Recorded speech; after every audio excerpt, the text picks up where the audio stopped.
So you are afraid of something. We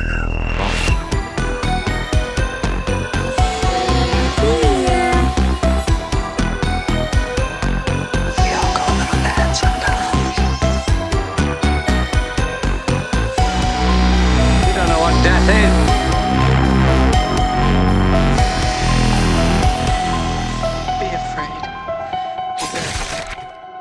Welcome to the madness. We are the Mouths of Madness, your new favorite podcast for horror movie reviews. We're coming to you live tonight from the Dungeon of Doom. This is our episode 31 on the 2000 Leprechaun in the Hood. My name is Kevin, and let me let you in on a little secret. The Mouths of Madness members, we are all part of a 90s boy band in our spare time. And actually, there's a big contest coming up in Las Vegas. So we're getting ready for that, and we just signed a new manager who's come up with a list of names for us to play in this boy band and different roles. He really thinks this is going to help us. So let's see here what he came up with for me. So, wait a minute. My name is Camille. That's a boy's name? What? All right, well. Unisex. All right, well, I'm the 90s sensitive surfer dude. Let me try it out here. My name's Camille, man, and I'm a California sober. I'm surfing the waves of life. Those are some awesome puka shells. You like the pooks? I do like them. Oh, yeah. I'm about to puke from all those pukes. I love it. Let me go around and introduce you to the other members of Madness and the other members of the boy band we're in. Dan, how about you? Did the manager give you a list? Yeah, I got one here. It says that I'm Dylan, and I'm the cool big brother type. Let me try this. So, you can find me in the garage in a tank top, working under the hood of my sweet, sweet ride. Girl problems got you down. I got you, dog. Some asshole break your heart. Girl, we can go out. We'll cut a rug on the night of the town. I'll get you, pick you up in my ride. I got you all. I support you all. Strong and confident. I like it. Are those motor oil stains on your shirt? That's my tank top. Oh, yeah, the tank. Yeah. So, the white tank. They're working hard. Next, we have the mayor of St. Patty's Town. It's Bearclaw. Let's see here. Okay. All right. Yeah, I think I got this. Oh, hey guys, it's me, Topher. I'm like the sporty, energetic one. And, I'm here to just have like a good time playing sports and just really getting out there and just having a good time and dancing and, just really cutting a rug out there and bringing my energy to this great boy band. I really like your energy, bro. Oh, thanks, man. I'm so excited to be here right now. Hey, did you get your tips frosted already? Got the tips of my beard frosted. I'm ready to go. This is going to be so great. Bro, your tips look so sick. Oh, and as energetic as I am, there seems to be a dark, moody cloud over there. Hey, yo, I'm Ramon. I'm the bad boy. Yo, I got this new fire rap for all of us to try. Check it. Jesus loved me. Yes, this I know. Yeah. I forgot the rest. Oh, yeah. Dang. Well, those are some... Let me try again. Jesus loved me. This I know. If he don't, I'm gonna get me a hoe. His mother's name is Mary Jo. Yeah, raise the roof. His disciples a bad mofo. Oh, yeah. Jesus loved me. Yes. This I know. Yeah. Ramon's got some hot bars, guys. Yes, sir. We really need to follow his lead. He's strong. His brooding mood, is very, feels like somebody you can't, really get close to, but, it's dark and you intriguing. could change him, maybe. Yeah, maybe. Dark and intriguing. Nah, no one can change me. Whoa, strong word. Edgy. Strong word. But I like it. It's edgy, but I like it. You know what? Nathan, too, our producer, you also got a list here from the manager. He said you're going to be playing the goth role in the group. And your name is Shannon with a C. Editor's note, apparently my name is Shannon with a C, and I'm the goth one, I think. Listen, I'm trying to be a good sport here, but you're making it really hard. Again. Unisex. Unisex, like the so, cologne we would all inevitably be wearing. Shannon? I wear Panther. I don't know. Said it works What do you guys 60% of think? the Sounds like a demon. Are we ready for Vegas? Oh, I think we're ready, boys. As the energetic one, I want to throw down some beats right now. Bearclaw in the hood. Bearclaw in the hood. Tell me what is good. Does a bearclaw poop in the woods? He's up to no good. Bearclaw in the hood. Yeah. Oh, man. Oh, do you guys feel that energy? I That's love it. Topher here. I love that Topher energy. There are a lot of other great horror movie podcasts out there, but what separates us from the other ones is that we're going to be giving you the older versus younger generation perspective. Myself, Dan, and Bearclaw were all born in the 1980s, while my son Logan was born in the 2000s. So this is the clash of the generations. Without any further ado, grab your zombie fly girls, pull up a chair, hold on to your straitjacket tight, and let's dive into the madness. We watched Leprechaun in the Hood from 2000. It's celebrating its 25th anniversary this year. Yeah, congrats to Wow. Leprechaun. How many years older is it than you? When was it out? 2000? Yeah, so 6 years older. Yeah. than me. 6 years older than you. Wow. It was written by Better than me. It was directed by Rob Spera, with a screenplay written by Doug Hall and John Hoffman. Ah, it had a screenplay. When did you believe this? And two writers, Two Bearclaw. writers. It took two writers to figure this one out, Two folks. writers to nail this masterpiece down. You can never be so sure, right? A masterpiece, Bearclaw. Look at it. This stars Warwick Davis back to reprise his role as the Leprechaun in its 5th installment. It also stars famous rapper turned actor. No, not LL Cool J. This one has Ice-T as Mac Daddy. His rival. Well, he's famously known for his acting role in Law and Order SVU. SVU, yeah. He's pretty good in SVU. I don't know what happened during this movie, but he's pretty good in SVU. Also great in surviving the game. Also great in surviving a game. Ooh, I still gotta check that one out. Yeah. It's really a good movie. I might even consider putting it on the list. Yeah. Can we talk about that today? You made the list. No, Bearclaw. We're talking about the great masterpiece from 2000 called The Leprechaun in the Hood. Well, Leprechaun in the Hood was a direct-to-video movie, so unfortunately, Hopefully this one didn't hit the theaters, huh? there's no box office information. Leave it alone. But Leave Dead. Brittany alone. She's already dead. Stop! He's already dead. there is a budget, and I gotta know, what do you guys think that Leprechaun in the Hood was made for? Let me take a shot at this. How much money would like 340s be? What was that, like $7.50? I was gonna say, not much. No, I would guess this shining gem cost in the neighborhood of $200,000 to $300,000. Let me go $300,000 is my final bet, because most of that was probably Warwick Davis's. The brand. Was probably most of his money. Gotcha. I'm going $5 million. Right. Yeah. If it's $5 million, somebody walked No, away I'm from going this with a couple $1 million in going their like- pocket. You said $5 million. Go with No, $5 million. no, I'm not going with $5 million. That was a joke. I don't even think it cracked a mil. I think like maybe 800K. Tops baseball cards? What are we Like a talking like here? a like a pack of Tops Like a- baseball cards. Just- $4.95. yeah. Or no, so 20 grand. 20 grand. Wow. Yeah. Maybe we're lowballing it because maybe somebody used this movie as a giant tax write-off, Bro, so it was really like that's what it- $300 million. that's what it feels It's like. got Ice-T. and Enron. Maybe it was Ice-T who got the tax maybe it was write-off. Enron's movie division, because around this time is when Enron, they found out the accounting shady practices there. Well, Logan's the closest.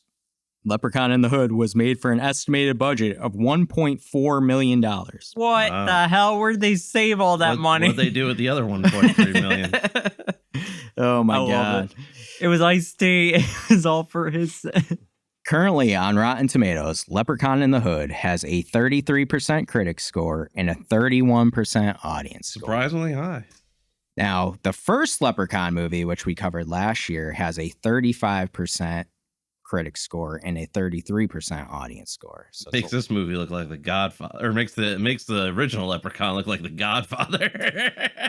I actually went through all of our old singular reviews that we've done, all the movies. What did I rate the original Leprechaun? A victim. Do you remember? Yeah. A victim? Everybody did except for me. I was a sole survivor. I almost want to move it up to Survivor after this one. Oh. Come on.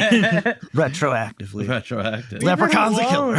But get this, I went through all of our singular reviews, like I said, for episodes, not the Halloween ranking. And this is the lowest Rotten Tomatoes score movie we've reviewed so far.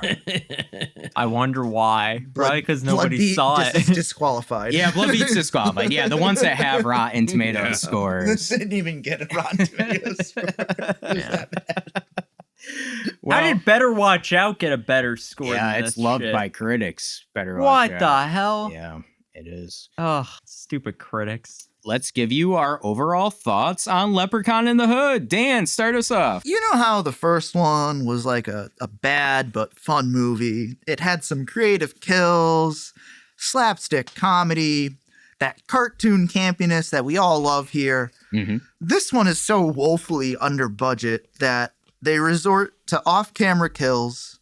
They could only afford to shoot from one camera perspective, apparently. Yeah. And the leprechaun uses invisible weapons to make his victims' chests explode. Yeah, he was the leprechaun. The editing of this movie makes 20 minutes feel like you've been there for an eternity. That's true. Like, there's just so many scenes of They walking. made it Long quicker. tracking And shots. in all fairness, like, if I want to watch a movie that involves, well, I'm gonna watch fucking In a violent nature. Thank You, Yeah. because that one's gonna That at wasn't least, on the same level. at least provide me Yeah. awesome kills. But like, it's a bad movie in execution, which to me is always going to kill my enjoyment of any movie I'm watching. I'm not going to get sweaty over the writing or the story. The name of the movie is Leprechaun in the Hood. I knew what I was getting into when we agreed to do this. I mean, it didn't have to be this, like, I don't know, because, like, technically it was just so It just doesn't. bumbled that it wasn't even bad enough to be, like, there are movies that are bad and that have a lot of restrictions on them, and you can tell, but, like, they still can piece together, like, a narrative. Yeah. You know what I mean? This was just a series of events. Yeah. And like, for me, it's kind of disappointing because when you hear the title, you're like, oh man, this is gonna be like a fucking ridiculous. Oh yeah, because the Funny Leprechaun movie. Lep is a ridiculous character, you know, and you can do anything with him. Nobody's gonna hold anything he does sacred, you know. Like, There's no rules. There's no rules. The question is, did he smoke enough weed? I think he could have smoked a little bit more pot. A friend with weed is a friend indeed. I That think might have the helped. writers That might have helped. should have smoked a lot more weed. Yeah. I think they were already high.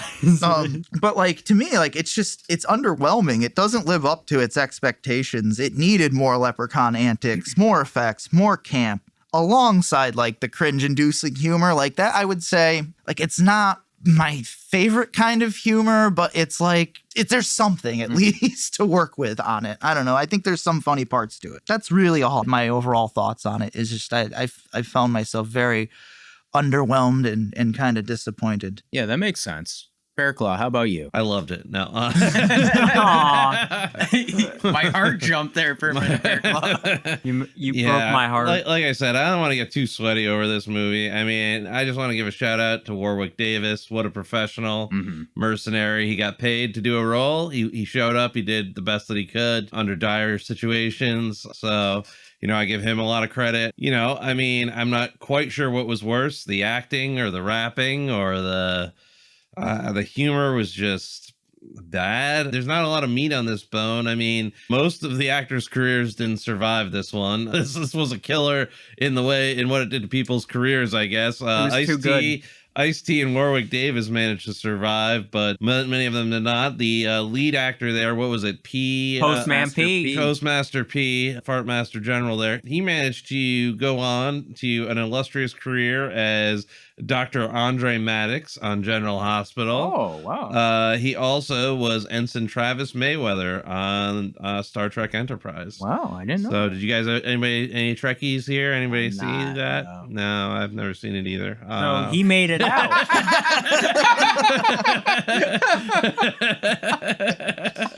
Maybe he was good in that. I feel bad because this movie to me was a lot of like there was opportunities where it could have been funny, and even on a shoestring, I feel like you could have weaved together enough to make it like funny. But like even when the rap happened at the end, like Warwick Davis started rapping at the end, I was kind of, it felt like that was a different part of the movie. And it like when he got the fly girls and made them zombies, because like we were half the movie we were questioning, where did the fly girls come from? Summon them from the netherworld. From the depths of the netherworld, I summon you, me zombie fly girls. Yeah, I didn't care that much about the fly girls. They weren't a big part of it. They were a pretty big part of it. The whole plot hinged on the fly girls.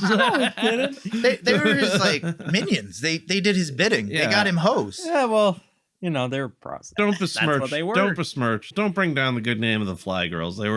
They actually were pretty good actresses, all things considered.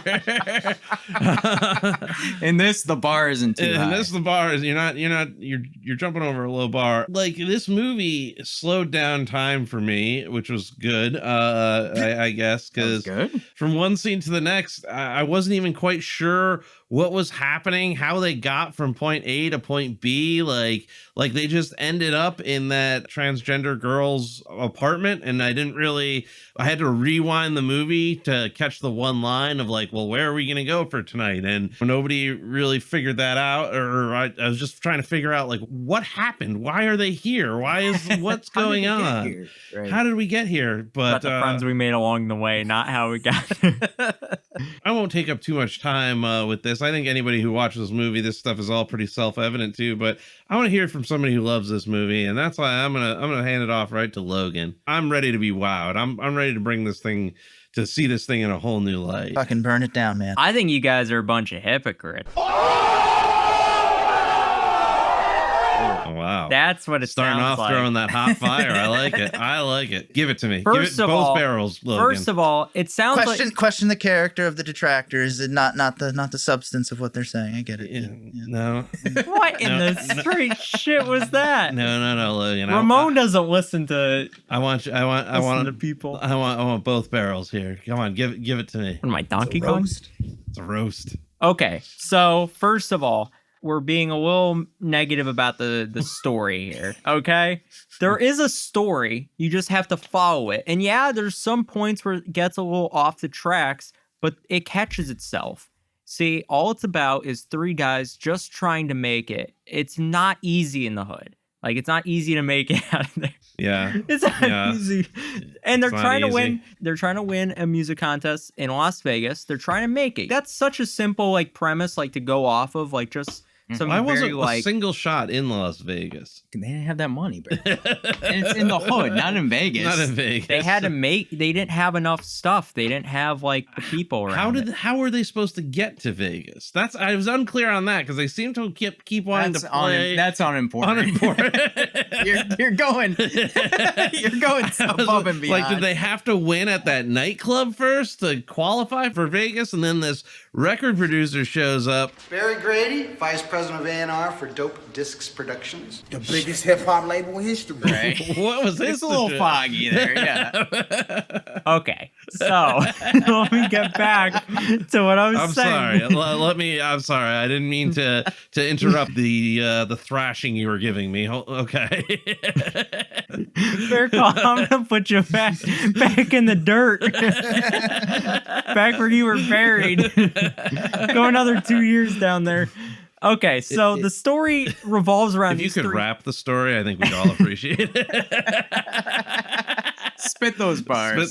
Spit that hot fire. So these three kids are trying to make it. They're trying to get past their problems. Mm-hmm. And unfortunately, they have no name. That's their thing. They haven't made a reputation for themselves. They don't have anything, really. Got no cred. So they need a producer. They need someone who can back them up, because when you're in the industry, when you're in the music industry, you need someone who knows people, so you can get around and people can know who you are. That way you can connect with different clients and different people that are in that kind of business and people that are higher up. So that's why they needed Mr. T. I pity the fool. Not Mr. T. They needed Ice-T. I pity trying to defend this movie. They needed Ice-T, who was a producer, to hook them up. He didn't want to. Did you see like the big problem between their artistic message of positivity and Mac Daddy's allegiance to gangster rap? Well, you know what, Bearclaw? He said he needs songs about smacking the bitch up. Yeah. Right? I ain't with that save the fucking hood bullshit. Treat your girl right. That shit is whack, alright? This label, we rap about Uzis, blowing motherfuckers' heads off. You know what I'm saying? Smack your bitch up. Yeah, well, Definitely there you a go. Prodigy fan. Prodigy. They steal the necklace from the leprechaun. The leprechaun gets pissed, and then the entire movie goes from there. And it's just, you know Tell what? us about the flute, Logan. Telling you, man, it's magical. The flute hypnotizes people. Yeah, the magic flute. It just hypnotizes people. Why weren't their raps good enough without the magic flute? Maybe they should they have believed in themselves more? It was good. They just needed confidence. They needed people to listen to them because that was the big issue, especially the first time they performed because they were nervous. So and they weren't listening. They were really just like, who cares about these kids? Right. Like, so the flute made them listen as well as like pay attention to them. So they were more easy and more, it was just very like off the cuff. So the story, they're trying to make it make sense. It doesn't come off as great as you would want. But here's why I like this movie. It knows it's bad. It knows it's bad. Does it? It knows it's bad. Does it? It knows it's bad. There's no way this movie was like, hey, this is a really good movie. I feel like the directors feel that way about it. But you know what the best part of this movie, though, was the raps. Yeah. You can't go wrong with a good couple of raps. Catchy. Jesus loves me. This I know. If he don't, I'll find a do what you got to do, Bearclaw. I feel like we need to sit down and listen to some quality rappers. Logan, yeah, Kendrick. The phone even though. Oh no. We need Eminem and the No. There's only one prescription. You need to like be listening to some like MF Doom or some real solid individuals. I got a fever, and the only prescription is more Leprechaun rap music. You know what? I want to piggyback off of what Logan's saying with the story, because what my overall thoughts are, I think this movie tried too hard. I would agree with that. Like, they tried to come up with this story, right? And create all these obstacles and things like that. Which I think they kind of succeeded on, but it was way too much. Yeah, but it's like they were a little bit above their britches here. Like, this is Leprechaun in the Hood. We're not having They did go to way too many people. They went to the transgender woman, then they went to the grandma, then they went to the reverend. Yeah, right. It was just like they're trying to find safe haven. There was for too much minutes. They were trying to cram into this and kind of go above and beyond because, I think my question is, right, like with a movie like Bloodbeat, which we reviewed around Christmas time. Great movie, yeah. The problem I had with Bloodbeat is nothing was explained to us. Like, it was just like, well, that's why I liked it. Figure it out. Like, here's a bunch of stuff. Good luck. And this was like, I feel like this is a bad movie, like Bloodbeat, but like they're trying too hard to make something of this. They're trying too hard with the script. They're trying too hard with, like you said, the locations, the music, the acting. I think too, they were all really trying. Like, those guys, the three rappers, they were trying really hard at what they were doing. But, this is Leprechaun in the Hood. Leprechaun, it felt like a side character. He was barely good. He was barely a side character, barely a driving force in the movie. Like, the first one was so bad, for me at least, because I didn't get to feel for any of the characters. I didn't give a shit about any of the characters, especially that little kid there. I hated that little bitch. Alex, yeah. And the Leprechaun was in the movie for like the entire time. Well, it's his movie. It's called Leprechaun. I don't need him. Why isn't he? Why isn't he like other serial killers or like other killers or like other people where they like aren't the biggest plot, but they're like around it? Okay, I will say to your point, the thing that this movie does try to do good is it tries to give you characters to care about. And I agree with you on that. I did feel sad when Stray Bullet got shot. Yeah, that sucked. And when the other guy died too. Yeah, when they killed off all the characters. Yeah, so I mean, they tried to do the right address. They tried to do the right thing and give you characters to care about, but at the same time, like, this is not that movie. It's Leprechaun in the Hood. This is Leprechaun 5. Like, give us all the pot smoking. Give us, you know, whatever. Go bonkers, right? Yeah, I mean, like when he went back to the hood, he killed somebody with a ball. Oh. We might have to cover that one soon. You know, like there wasn't any of that shit going on in. I think they tried not to be too like over the top, overly like, oh, this is the hood. Like they're very like. What movie did you watch? Yeah, what did you do? This movie is like racist and the entire and homophobic. The entire through line is just one stereotype after another. Well, there was an old white guy in the hood. There was like one of the dance like guys. Oh yeah, in the crowd. he's in the background. Yeah, he's a dancer. Like what the hell? Yeah, but it wasn't as like when I thought of Leprechaun in the Hood, I thought it was gonna be like that for the entire movie. Yeah, it did seem like they were a little handcuffs, even though it was very inappropriate and cringy. Yeah, I mean, it's two white guys writing a movie that is largely black characters. Yeah, sure. I want to get to the opening, right? Because we're thrown in right away. The Leprechaun is somewhere underground as a statue for a reason, right? For reasons unknown. He was previously in space, as Dan was telling us, but I haven't seen that Leprechaun movie. So. I don't think it matters. We'll watch it. Is this the same Leprechaun? Doesn't matter. My question, though, is this opening scene takes place in like the 70s or something like that? Clearly. I believe so. It takes place 20 years before the events of this movie. So that would be like the 80s, end of the 70s. Yeah, because Ice-T's got a nice fro going. Yeah, it happens 20 years That is, you know, also his like weapons backpack. Oh yeah, he starts taking those weapons out. Like that's good comedy stuff right away, no? Or is it hitting on? We can't make you happy, Bearclaw. Strikes me as highly, I don't know, offensive a little bit. Yeah, I would go as far as to say offensive. I did like they have the Colt 45, which is Colt 54 for copyright. They had trouble licensing the 40. Now here's the real question, gentlemen. What do you think of Mr. Chow? I think he has some moves. You do video, Chow dance. Chow dance. I think Chow's getting down with his bad dancing, self. His dancing was one of the best performances in the movie.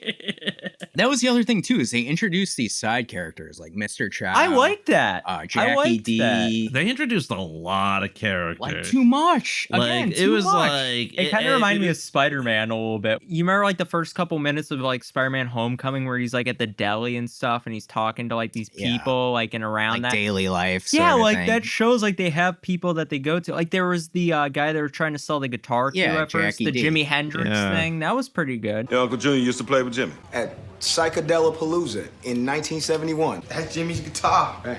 Wait a minute, 71. Didn't Jimmy die in 1970? Yeah.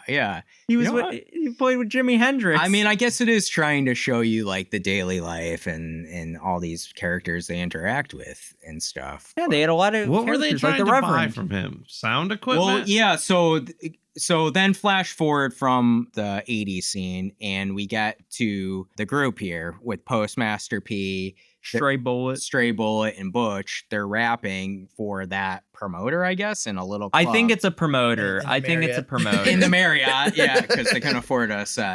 And they blow up their shit for some reason. Some type of nitrous related accident, which I don't. And we'll get back to that in the movie because he knows shit. Yeah, so I mean that's something that they try to set up too. That Butch knows his way around. He's like the MacGyver. Yeah, it's at an audition. They're at an audition. Yeah. For a producer. Yeah. So an audition, they blow up their shit and they need to buy new stuff, but they can't afford it. So they try to pawn off the Jimi Hendrix guitar. Right. To get the money. And then that's ultimately why they rob Mac Daddy. Yeah.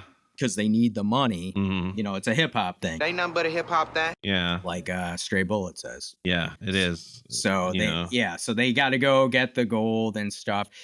What's funny to me is they set up at the beginning Ice-T Mac Daddy he seems like he's struggling or, you know, he's trying to get his shit together. And then we're just dropped in 20 years later Very And successful. He's very successful. The magic flute has I done. like that he was super successful because it's like, oh shit, like now he kind of connects with these characters, and then we get like the real like scene of like, oh shit, it's because he stole that damn flute. Because at first I was like, why the hell would he care about a flute and not a pot of I gold? feel like one like tweak they could have made, which really would have made this whole movie better, is why didn't Ice-T team up with the group of young rappers? I thought that's to what they were go gonna do. after to go after the He gave them Leprechaun. that choice. He was like, 'Cause it hey, was- let's team up against this bastard. I got the one thing that can put that leprechaun on ice forever.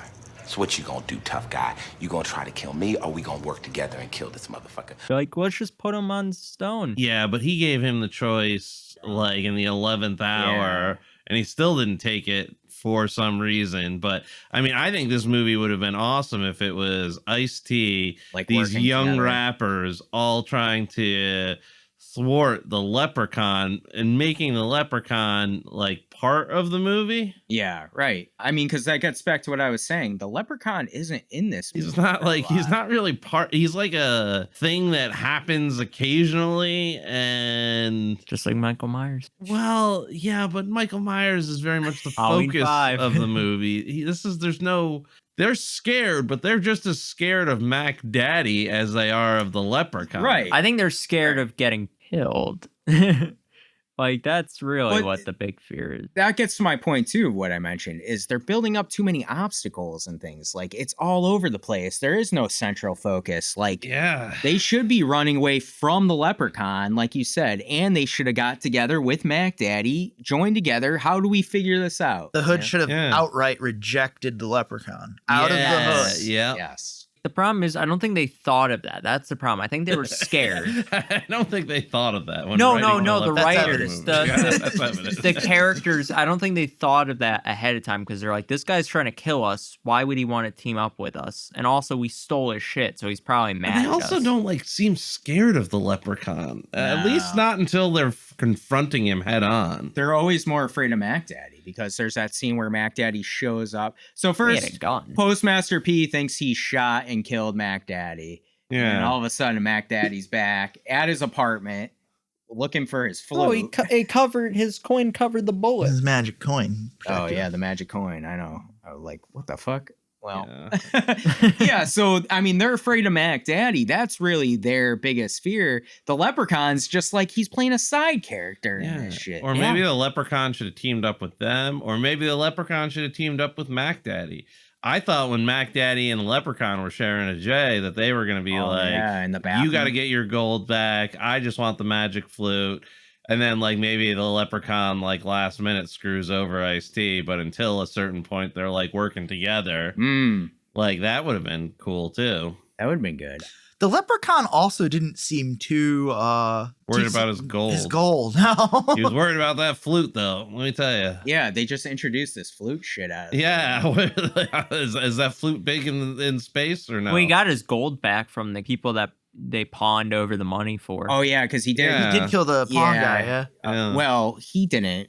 The fly girl the did. Fly girl. that's right. Yeah. Turned into a zombie of some sort. And where was he? He looked like he was in the trunk. In the trunk of a car. Yeah. Like random. What the fuck? I mean, a watch. What I was thinking about, especially with the flute situation, is The whole flute situation. We got to dive into the flute situation, Well, everybody. It's like Pagan. Paimon. Payman? Payman's not a bird, or is he? Payman is a bird. But with the flute, what they could have done, showing Ice-T 20 years later as a successful businessman, mogul, whatever he is, they could have shown at least some scenes of how he used the flute to get What do you think this. the over-under is that he on set straight up refused to play the flute? Oh, yeah, I don't think he wanted to play the flute.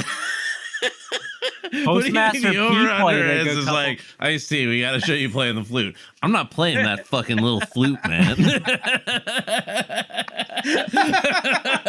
Postmaster P will I play don't it give a though. shit. Yeah, have Postmaster play. He's the only one that played it. He played it like 8 times, and sometimes he didn't even need to. But that was my question too. Like, what happens when he plays the flute? They get mesmerized. And this is another thing I didn't understand, or at least was inconsistent. You can't record the sound of the flute because they tried that and it didn't work. It's magic. So how did Mac Daddy use the flute To sell records. to sell records? Yeah. If you couldn't record the sound of the flute. Well, that's it. Like, that's why we need these scenes, Bearclaw. Well, maybe Fill us in a little bit. What happened here? Well, maybe I think we know what happened. I think maybe he used the flute to get people's attention, and then You think worked on what's his the shit. business plan for the flute? Lay it on me. I just said that. When they go to the transsexual lady's house, This is also very offensive to trans people. Yeah, it Very is. offensive to. you know, they do the scene where that old guy's yelling at them, hey, turn that shit off. It's late at night. People trying to sleep here. Fucking asshole. And then Postmaster P is like, no. And he just like flutes them. He's like, play that shit. And he's like, And he's like, oh, yeah. he's like, yeah, no, come out here. And then, like you said, they get that crowd that gathers. I think that's the idea, right, behind the flute, is it draws people in to listen to you. Yeah.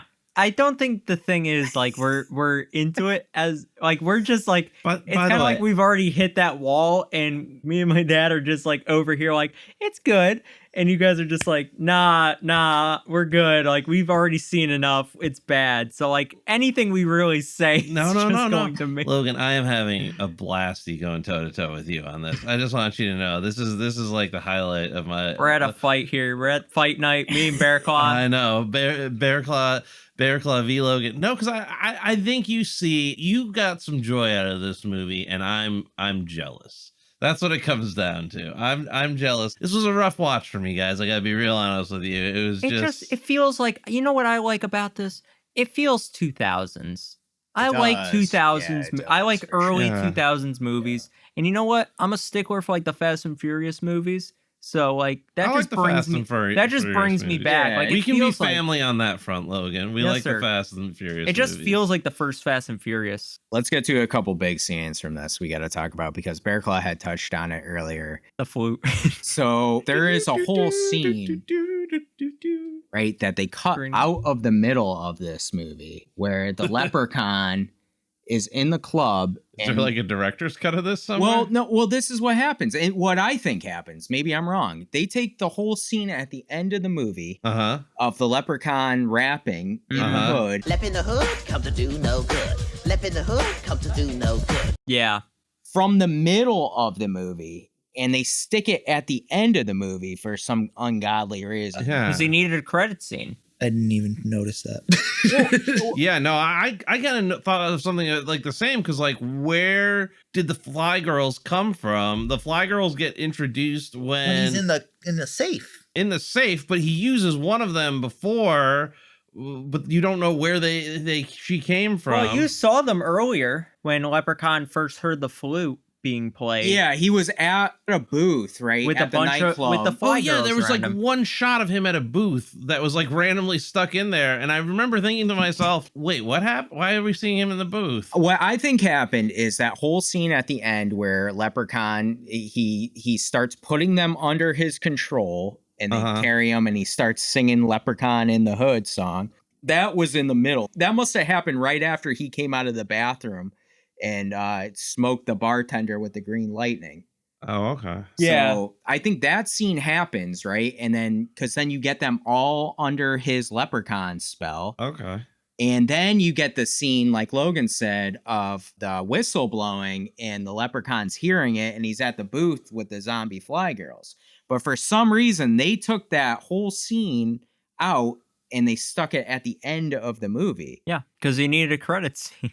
Yeah, I guess, because they want to go out big in the credit scene. And why couldn't you hear any music when the flute played either? It's a dog whistle. Like, why wouldn't you just It's have like the siren song. Right. Why is he the Green Power Ranger? Like the NES Zelda recorder. Don't bring the Green Power Ranger into this. Tommy, rest in peace. He's dead? Yeah, he died. Shit. White Power Ranger was awesome, though. White Power Ranger sounds bad thinking about it. That's what it was. Should have been the villain for the movie. Yeah, the same. Didn't he have like the? No, he was the White Power Ranger, Yeah, but like what thinking was- about it in my head now, that sounds bad. What was the name of the dude on his sword? He will carry an enchanted white saber known as Saba. What? He had a like. Yeah, he had a tiger. tiger or something. Sorry, a White Power tiger. I didn't like the dragon. I liked the White Power Ranger. Like, I like the arc. He likes White Power Tommy. I like the arc where he loses his powers and then like he has to like get Yeah, and he has like he takes White Reaver candle or Repulsa's something like- power coin or whatever, and he meditates and becomes Guys, we're talking about better stuff. Are we still talking about Power Rangers? I'm down to talk about Power Rangers for the rest of the episode because that was a good story arc. I agree with you. Let's get to maybe my favorite scene of the movie. It's the church scene. Yeah, Reverend. So I love the church scene so much. So they go into this rap, Jesus loves me, this I know.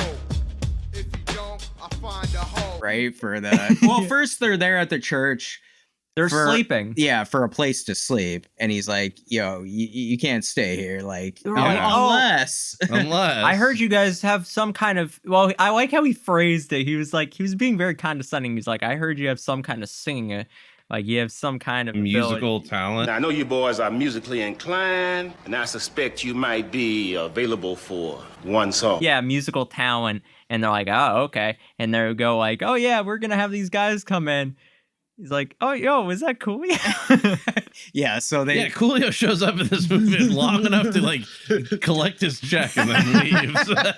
It was enough. If you look at Coolio's face, even he's confused. He's in this movie. He was tricked on. They Bowfingered him. You guys remember seeing that movie Bowfinger? I've heard of it. Where they like trick a major actor into being in the movie. They tricked him and they were like, oh, hey, so a friend of a friend was like, oh, come into this thing, and they're coming to this thing real quick, and he's just like, oh, hey.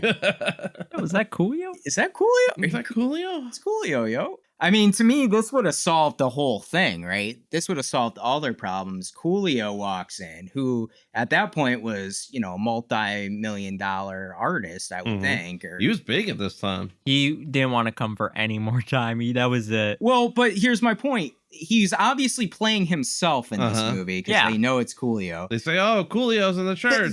They had an out right there. They could have just said, fuck all this bullshit. Let's go with Coolio. That's it. That's it.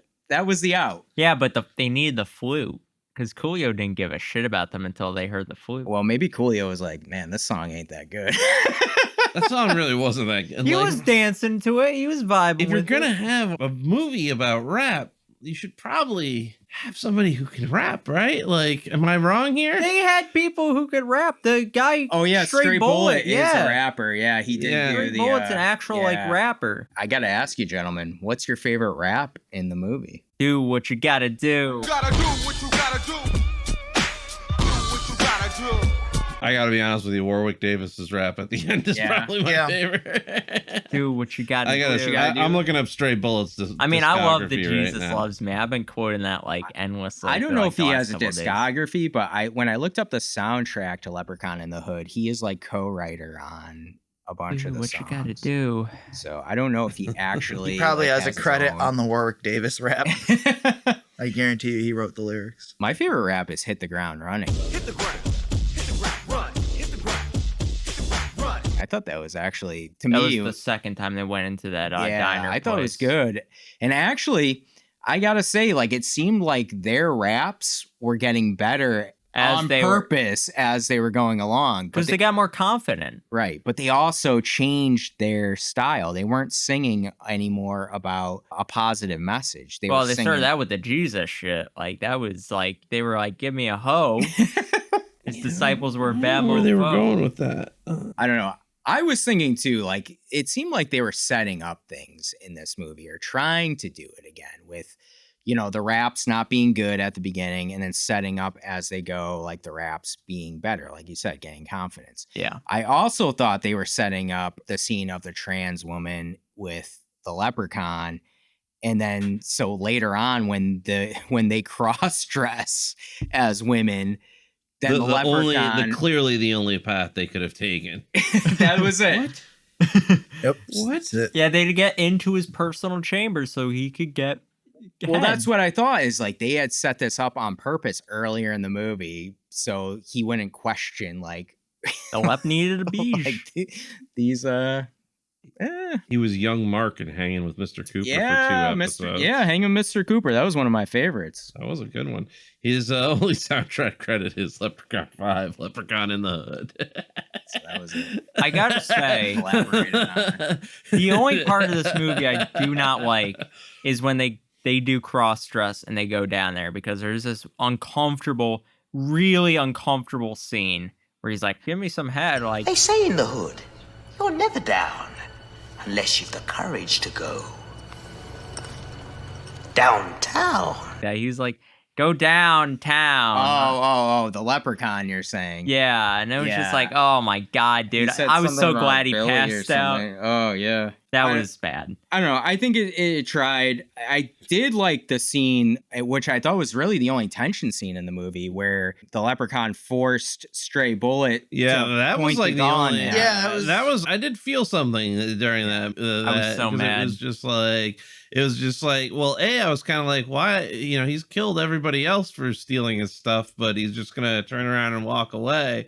But it turns out that was a clever ruse, and he turns around and kills Stray Bullet there, which was sad. Like, I don't know. Despite everything else, you know, you kind of wanted them to like to be make it. successful and make it in the end through all their trials and tribulations. They Maybe killed the make wrong it, one. but Should have been Butch. Straight Bullet shouldn't have. Butch was like, of the characters, Butch was my Yeah, he was favorite your character. Not He in was a like dress. the MacGyver, and yeah, I mean, I don't know about their plan to. They also set his arc up too, because Of he's him the being guy. a virgin. Well, no. What? No. He's the guy who's the mixologist, right? Like you said, he's the MacGyver. So they have that cool scene later on where he lights the leprechaun on fire with the douche kid and the KY jelly. In a heating pad. I thought, though, the fire scene stunt was cool. I always like Yeah. seeing a walking fire stunt.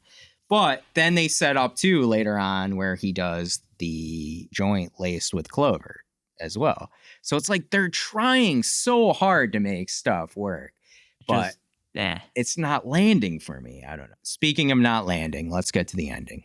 I have a huge question. What happens here? I mean, what happened? That would be my question as well. Well, here's what happened, Dad. I'll let you know what All right, happened. let us know. Postman P and Leprechaun came to a deal, right? He obviously wasn't going to get the necklace on his freaking neck because the Leprechaun is magic. So that was a no-go. But how did Ice-T get it on his neck in the first place? Because he was... Well, in the opening, he put that pipe on and the pipe shot. It was a seesaw. Surprised him? Oh, yeah, it okay. surprised him. So he wasn't surprised the second time. So at the end, they came to a deal where Postman P was like, hey, you know what? I won't do anything to you, but you got to help me out. I get to use the flute, but you get to reap the rewards. I get to become something you get. It's a win-win kind of situation. Like they both work together. Okay, I guess that would maybe make sense. But when Postmaster P's doing his rap at the end and he takes off his glasses, he's got the green things. I think he did a little bit of a crooked deal where he's like a deal with the devil kind of thing. Yeah, like okay. Yeah. All right. I like that. I wish we could have seen that. That would have been nice to tell us about that. Maybe. I think it was a nice surprise. or and like what, and he was sitting there rapping in like an empty room. Like I don't. They could afford people. Bearclaw. I mean, I feel like you can 1.4, and they used it all on Ice-T. Who wants to be in a movie? Like Dan said at the beginning, the thing with this movie is there's all one shots. Yeah. They back out of rooms. There's have one camera. Yeah, that's it. No grips. And but the last scene is him just standing there menacingly in an empty room. Like it could have been any room in the world with black cloth as a backdrop. There was a smoke machine, so there was some production quality in this. And he's sitting there just saying, I'm the most successful man in the world. And then green eyes, and then leprechaun rap. It's just Leprechaun and his toes in there, and he just sees people. I feel like, have you guys ever seen that movie, Burn Before Reading? where like the flabbergasted CIA agent played by like gonna help your case. Well, I didn't anyways, see he that just either. goes.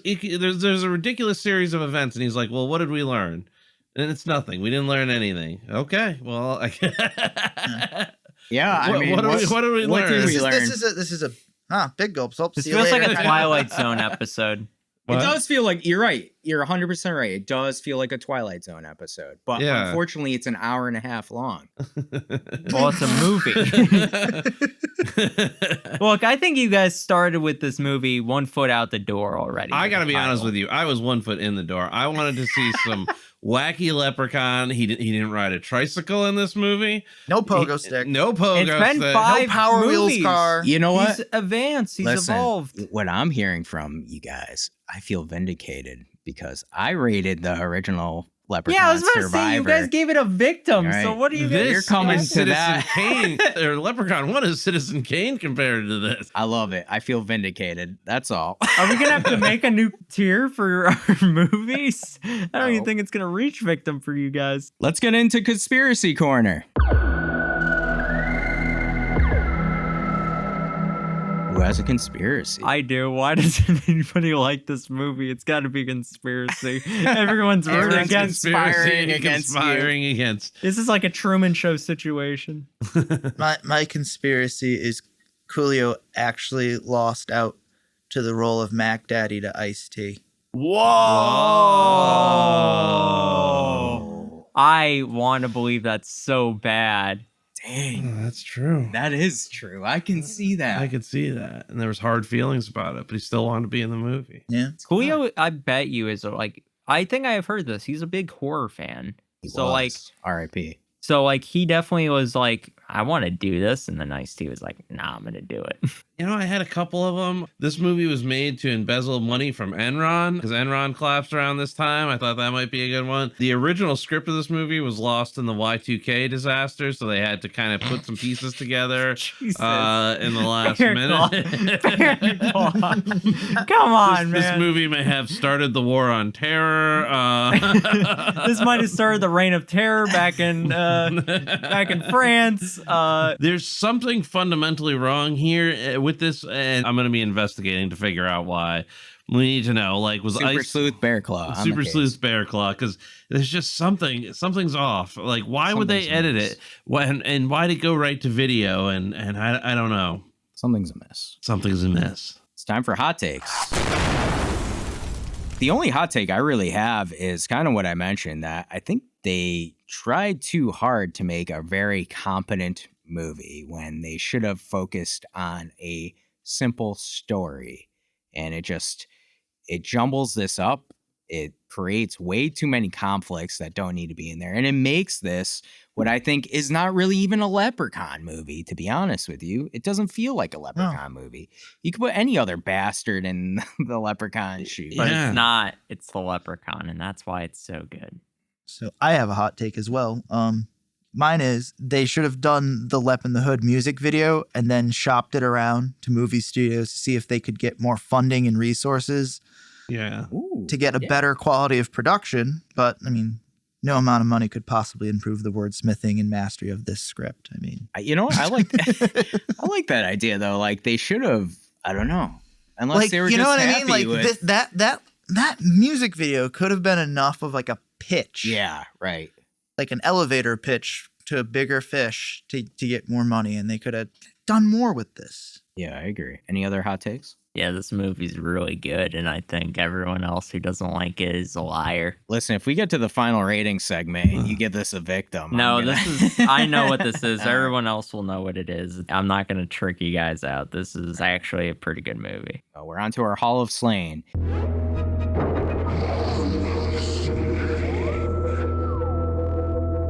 We have to nominate some characters from Leprechaun in the Hood into our Hall of Slain. Our Hall of Slain are characters that have died in the movies that we've reviewed that would help us get through and survive a horror movie because we are the final girl. Are there any characters from Leprechaun in the Hood that you think we should induct into the Hall of Slain? I got 2. All right. I want Reverend. You want the Reverend? I'll second the Reverend. Bro, he's got sick-ass dance moves. Did you see that dude? He's got a gun. He did come up. He had a gun. He did come up with the vault idea. Or at least it was critical in implementing it. Yeah, we didn't talk about how Leprechaun went in the vault and then somehow got out of the vault. Yeah. Magic. Well, no, the hood girls got him out. I think I think that's what happened. We didn't see it though. Yeah, he does. He says Leprechaun literally is in there, and he goes. He has a little ditty rhyme where he's like, "And now my hood girls I summon from below," while he's in the vault, and they come and get him. All right. Well, it would have been nice to see that play. Well, is the Reverend in the Hall of Slain? Dan, what do you think? Hell yeah. All right. He's got a gun. Yeah. All right. Everybody knows he's got a gun too. Young blood, how you know about my gun? Man, who don't know about your gun? All right. I fourth-ed, I guess. Okay. Any abstentions? No. All right. Motion carries. I think also Mr. Chow, another reason, dance move. Just enough. He did a lot get of pickled. entertainment. He did get pickled. We need entertainment. I still like the Reverend more than Mr. Chow. Although Mr. Chow was like he had spirit, but I just don't think he's going to be a lot of help. He ran a prostitution ring though, didn't he? He did? I think so. Mr. Chow's got a lot of secrets. Do we need a prostitution ring in our... There aren't a lot of kills in this movie, so like it's hard to like because straight bullet's not gonna help us. What about Butch? Butch ain't gonna help us. Why? He knows a bunch of stuff, right? Oh yeah, you know what? I forgot Butch But gets Butch is a virgin. Should have never told your big head ass I was a virgin. So what? So what? We don't have any black flame candles. Yeah, here. I was gonna say good Hocus Pocus reference too. He died in a dress. That's not the best way to go. No. I'd like to go back on my vote on the I'll the give Reverend. it to Butch. I want to give it to Butch. Butch is MacGyver. He can light. He can make a douche explode. The mix of a douche and a jelly is very, very, very combustible. He can make a douche explode. He can light Astroglide on fire, which has got to be impressive because I'm pretty sure that stuff does not light on fire. But we can induct both into the Hall of Slain. There's no rules here. That's true, but I feel like Butch is a little bit more standout. He's got explosives experience. That could be helpful. All right, so you want to kick the Reverend out. Technical know-how. Can we take the Reverend's gun? Well, no, the gun's got to come with the Reverend. I don't. I feel like we should take the Reverend's gun and give it to Butch. But Butch wouldn't know how to use it. That's the problem. Yeah, Butch ain't firing a gun. Let's put them both in. Let's come on. Leave the Reverend alone. He's got dance moves. Reverend's in already. Let's get Butch in here. Who seconds? I'll second Butch. Let's do it. First time, two time. All right, gavel sound. It's time for hook, line, and stinker.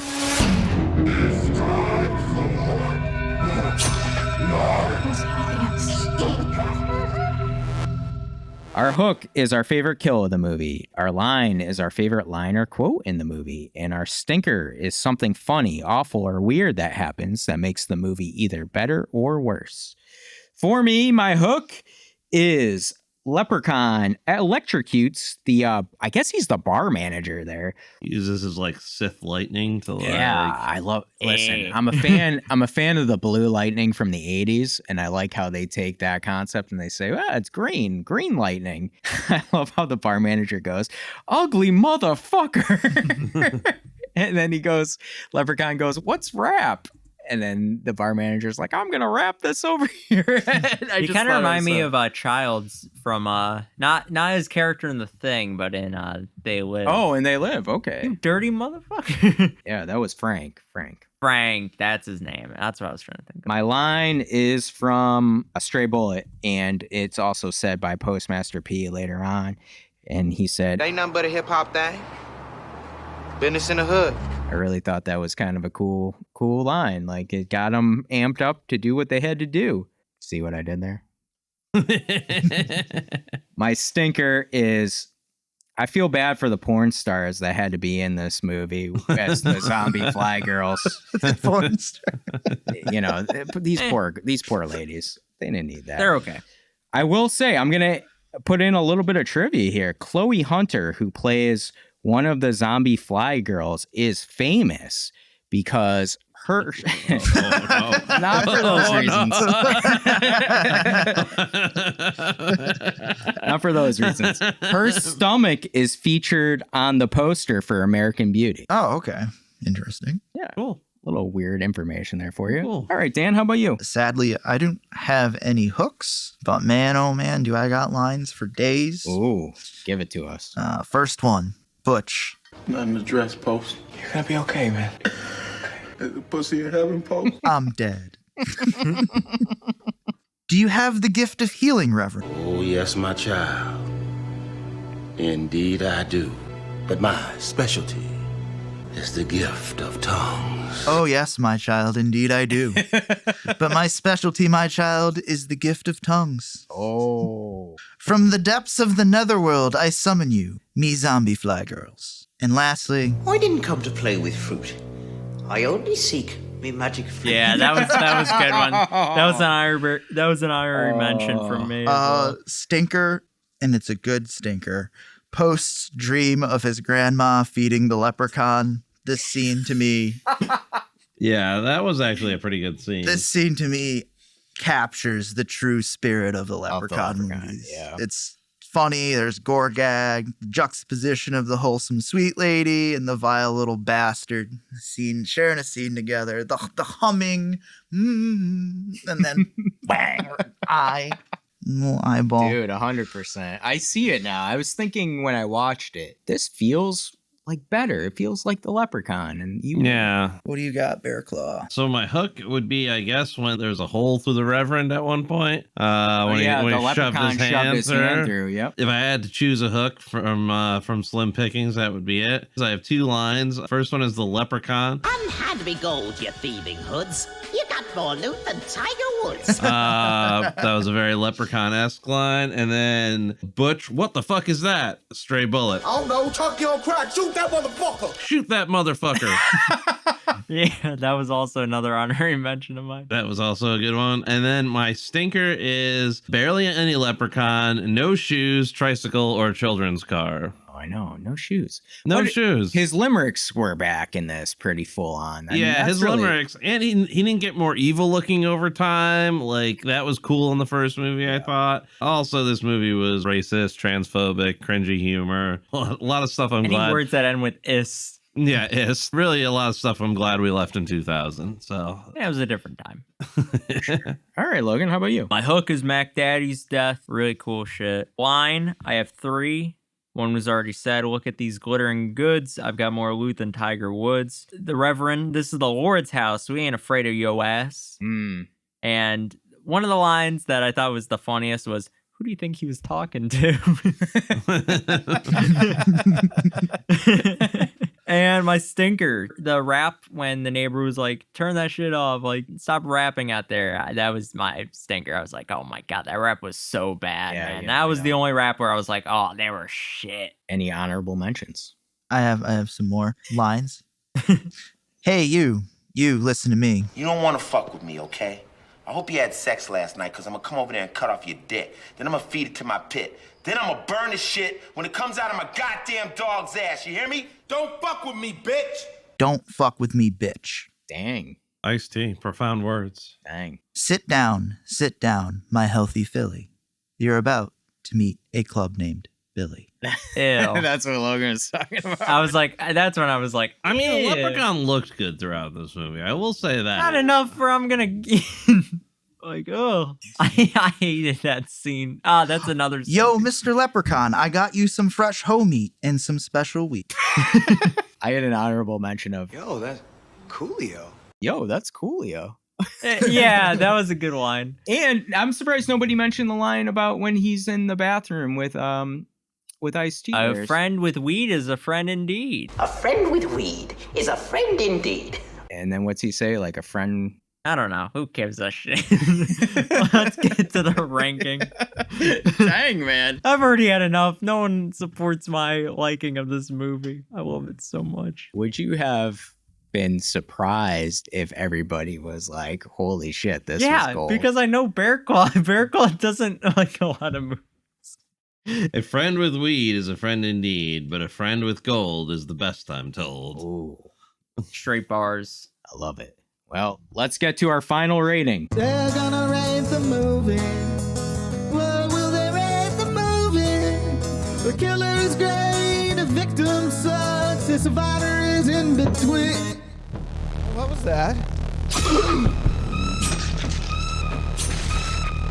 Not Jesus Loves Me, though. Our final rating system is Killer. It's our highest rating. It's awesome. We would highly recommend it, and it is a must watch. Survivor is our middle tier. It's a good movie. We would probably recommend and has some rewatchability. Finally, it's The Dreaded Victim. It's our lowest rating. It's a bad movie. We do not recommend and no rewatchability. For me, Leprechaun in the Hood is a victim. I don't even know what to say.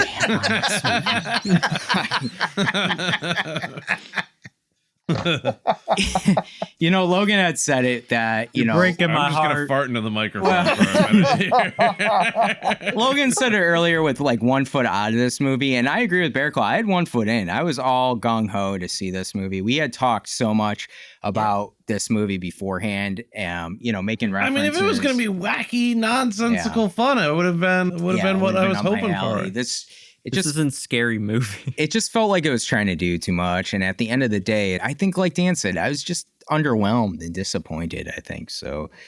I'm not mad. I'm just disappointed. Oh, it's so much worse. Dan, how about you? Speak for yourself. I'm mad and disappointed. I'm angry. I'm damn angry.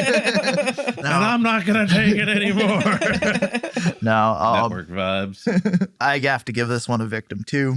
I don't think it's the best that the franchise offers.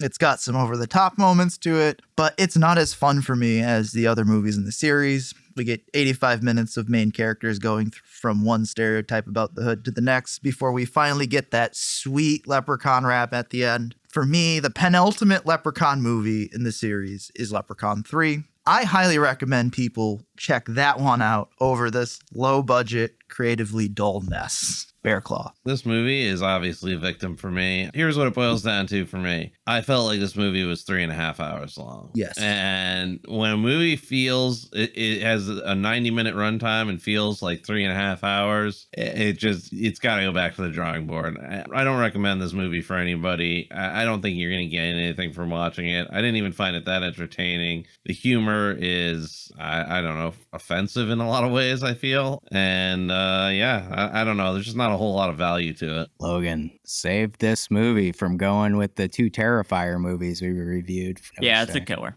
Yeah. Yeah, I really enjoyed it, and I knew it was going to be bad, but like I say all the time it's got to be one of 2 things. It's got to be either really bad. It knows it's bad. Like, I know it's bad. I know, but it's so bad it's good. Or it's either got to be a really good movie, like strong all across the board. Like to be a killer. Right. And for me, I feel like the opposite of you guys. I think I had a lot of fun watching this. I didn't care that much about the story and stuff like that. I was just having fun watching it. I felt like I was a little kid again, watching this. I know I'm a Nathan adding the editor's note. I'm still a kid. I know. Shit, I know, Nathan. You did that last episode. About I'm still a kid. What I mean to say is, in my early childhood... Editor's note. He's talking about last year. When I was probably I don't know, I'm not going to say how old I am. I think these kind of movies just remind me of that.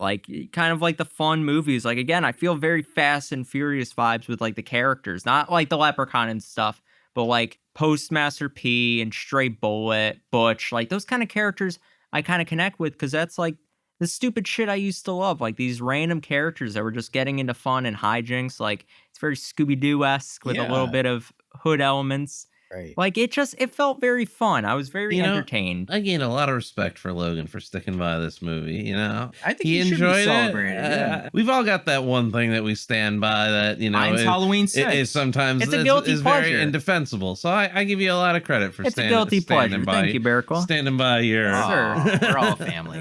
You know what? We're Fast and Furious family. I gotta say, too, your point about being so bad it's good, I think that's a really big subjective thing. These are not good movies, but it's how you really feel on it's how it makes you feel. For me, it made me feel like a little kid, I didn't have to care about the story, and that's what I like about most movies. I watch a lot of kids movies because I like how it made me feel. we're going to get into it a little bit with our stuff that we've been watching, but like stuff like that, I like to watch because it makes me feel like I'm like, I don't need to care about like the overall like aspect of it. I just like having fun. And I think I would recommend this movie to a lot of people if they want just some fun and stupidity. Like I'd watch this with a couple friends. And I would definitely rewatch this. I would watch this again. I think actually this would play out good watching with friends for sure. Like talking and not having to pay attention to what's you don't have to like, you don't have to make it like a whole like, I don't know. It's not like The Godfather, you know, like it's not an exercise in cinema. Yeah, but it's fun. Well, it's funny you say that because Nathan, our producer, also gave his rating and he said this could go either way. Oh, I know where it's going. This makes the first Leprechaun movie look like Citizen Kane. No way. Yep. Didn't you say that just about 20 minutes ago? Ladies and gentlemen, they did not talk. They did not talk ahead of time. Bearclaw doesn't see his rating before. That was perfect. It's not funny. It's not scary. It has no redeeming qualities whatsoever, and I hate it. Victim.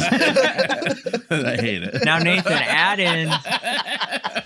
in an editor's note. Is it better than Better Watch Out? That's all I need to know. Editor's note. Yes, it is better than Better Watch Out. All movies are. I hate it.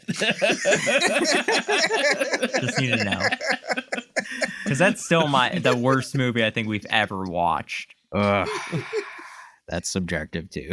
No, I think it's pretty well across the board. Like we all hated it. We also asked you, our audience, what your thoughts were on Leprechaun in the Hood. So let's check our Instagram at mouths.of.madness. Natalie _May_. Did it age well? No. Is it mildly offensive? Yes. Do I love it? Also, yes. Oh, man. You described it perfect, Natalie. That's why I love it. Stolen _goods _83. Black heart emoji. 100%. 2 skulls and a green heart. Well, thank you. Dissect that film pod. This franchise goes off the rails even further with each installment. Warwick Davis looks like he's having a blast each time, and the kills are so hilariously bad, it makes it a fun get your friends together to watch movie. Yeah, I think we talked about that too. I think, this is one you want to have some friends around. Yeah. Undead Rewind fire emoji. Love it. Melanie _St. George. I've never seen this one. Laugh out loud. I love the original, and the newest one they made was pretty good. Well, Melanie, I don't know if this is one you want to watch, but yeah, believe me, you can skip over this one. Thank you all so much for your comments. We love hearing what everyone thinks of these movies, especially. Tell me what's the next. What I should be watching next as far as the Leprechaun goes. Shoot me an email at thepaddedroom@outlook.com. Tell me what Leprechaun movie is your favorite. And maybe next year that'll be the one we focus on. Is it when he goes in the to hood. Space? Is it the reboot? What do we need to be watching as far as Leprechaun related content goes? Yeah, I love it. Before we end the episode, we want to embrace the madness and let you all know what we've been up to. So for me, this week I watched Smile 2. I'm trying to check off all the 2024 horror movies I haven't seen. Nice. How was it? You know what? I thought it was a pretty good watch. I still haven't seen the first Smile, but I feel like I didn't really need to overall know what had happened because this is kind of a different story. Yeah, it definitely doesn't feel like it's a continuation at all. Have you seen? No, I've seen the first one. I haven't seen the second one. Yeah. Just from the trailers and things, it looks like it's a separate. Yeah, separate story. Yeah, so I thought it was pretty good. It combines a lot of cool elements. I think it has some Candyman vibes to it. It has the Substance vibes to it. It has some Suspiria vibes to it. I think Naomi Scott, who's the lead in it, is really, really good. Yeah, she's a good actress. Yeah, I think she would be talked about a lot more if Demi Moore hadn't played her role in The Substance, because I think this was a really good role. I have sort of the same issues I have with Nosferatu with this movie. It goes on for too long, and it does a lot of the same scare scenes over and over again. But it's a creepy movie, and like some of the images are really spooky. It has one of my new favorite actors, Kyle Gallner, in the beginning of it, which is really cool. And I think he plays a cool scene. So I thought overall it's a good watch. And it's one that I would recommend taking a look at if you haven't. All right, that's it for me. How about you, Dan? I came across recently this genre of music. It's called nostalgiacore. It's like a heavy metal hardcore genre, but like they do sampling. So it's kind of like how hip hop artists have like sampled things of every single like decade and generation genre of music. This band that I discovered called the John Candies, they basically take a bunch of metal riffs and samples and they construct songs out of them. And then they'll do wild shit. Like in the breakdowns, they'll slip in like Fleetwood Mac's Tell Me Sweet Lies in the breakdown, the chorus of that into the breakdown. What? Yeah, or then they'll have they had like Fuji La in a breakdown, and then like they'll have like Rihanna's Umbrella in it, and then like a Missy Elliott song. Like they just do like this wild shit, and it's just like this hodgepodge of. They managed to make it all work under one pitch. I'll have to check that out. It's pretty interesting. It's like nostalgiacore. Is it a band or a type of music? It's called the John Candy is the name of the band. Oh, okay. Can you recommend a song at all? This is a really, really fun song called John Cena is Our Drummer.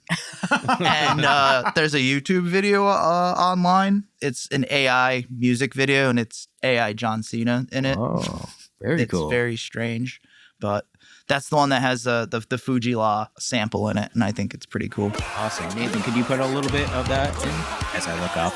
As you look up. Yeah, he's up there. Why are you looking up? Oh, he's up there.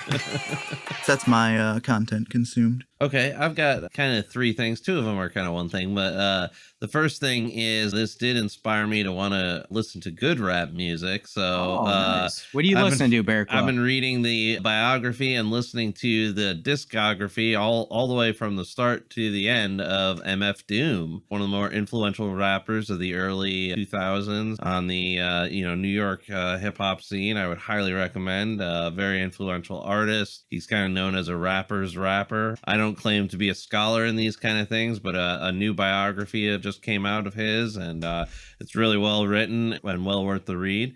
And then kind of as a palate cleanser to this movie, I went back and watched the original Hellboy, directed by Guillermo del Toro. Still, that is just a singular work of art, movie. It's such a fun movie, too. It's such and given Hellboy has been through the mud in the last few years, it's kind of a shame because it's such a cool character and Mike Magnolia's comics are so good. But that movie itself is just such a tight movie. Like, Guillermo del Toro does cosmic horror like nobody else. I also watched his Cabinet of Curiosities.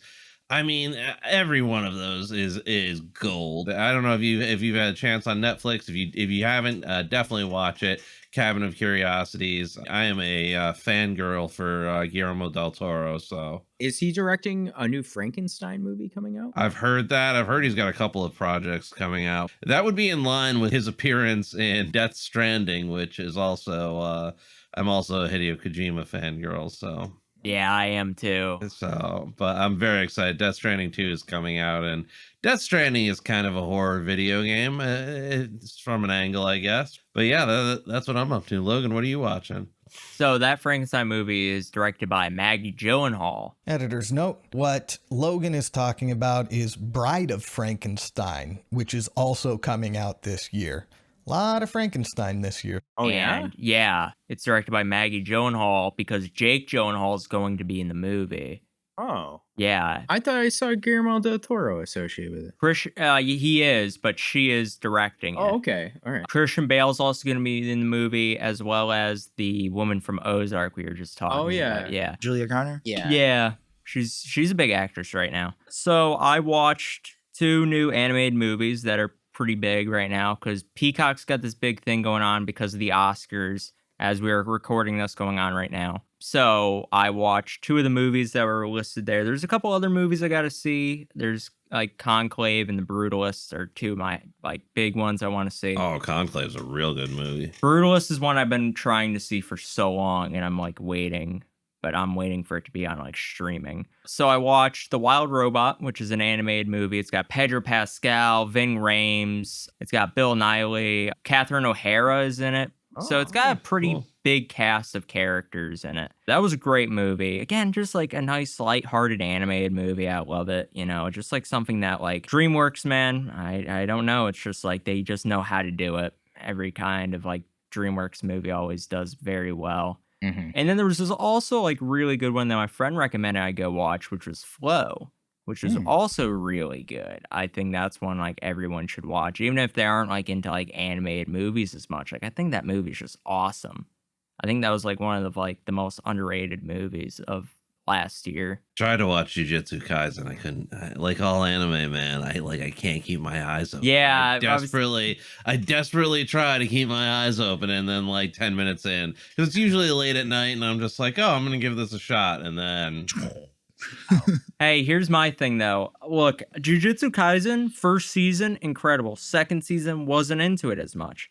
My anime of choice, as many know, is My Hero. I stand by My Hero. I've been watching My Hero. I just rented the new movie that just came out. I'm gonna watch that by the time. What's My Hero? I thought you were gonna say something else, but My Hero seems to be it. What's My Hero? My Hero Academia is I've heard of My Hero. It's like X-Men, but for anime. Okay. It's really cool. That's the anime I think like everyone should watch. Even if they aren't a fan of anime, I think it's like one of the best. It's on Netflix too, so it's easily watchable, but that's pretty cool. Give it a swing. The big thing I want to talk about that I really got into over the last couple weeks is The White Lotus. Oh yeah, people seem to like that show. I haven't really watched it. I am a huge fan of The White Lotus. What's that on?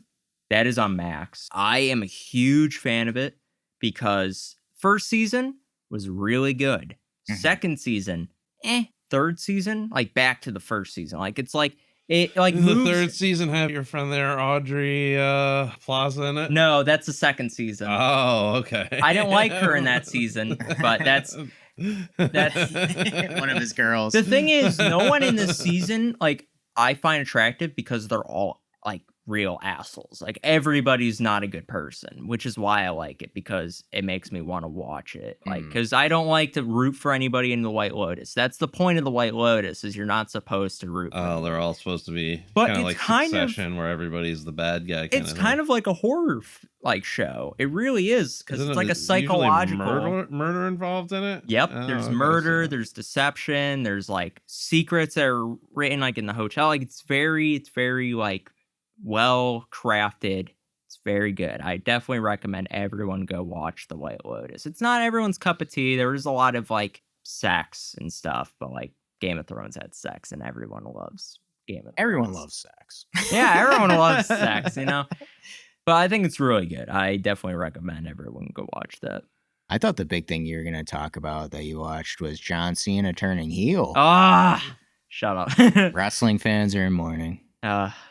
R.I.P. to everyone's childhood dreams. I gotta say, that definitely broke the internet for...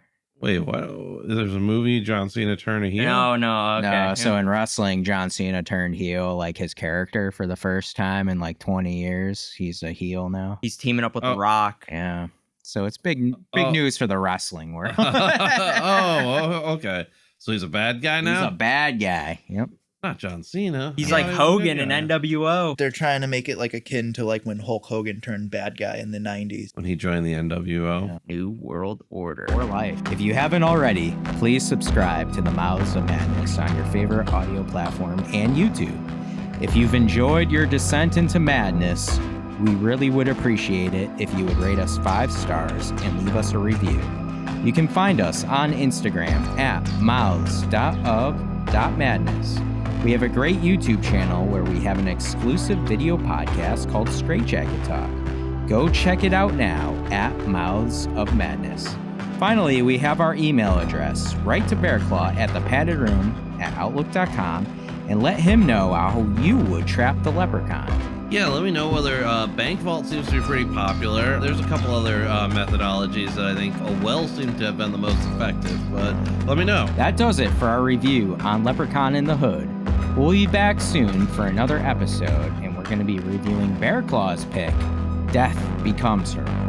But until then, back to the padded room with you, and happy St. Paddy's Day. Yeah, guys, I I don't know if this is gonna work. I don't really think this manager has our interest at heart. I really think we should go back to being a Backstreet Boys cover band. Like this shit ain't working. Oh no, guys! I think we should give this guy a little chance. You know, this little guy. I think he's got some great ideas that are gonna really take us to that next level. You know what I'm saying, boys?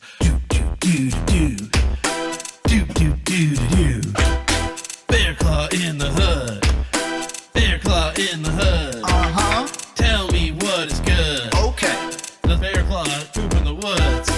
He's up to no good. We're on our way to Vegas. Yeah.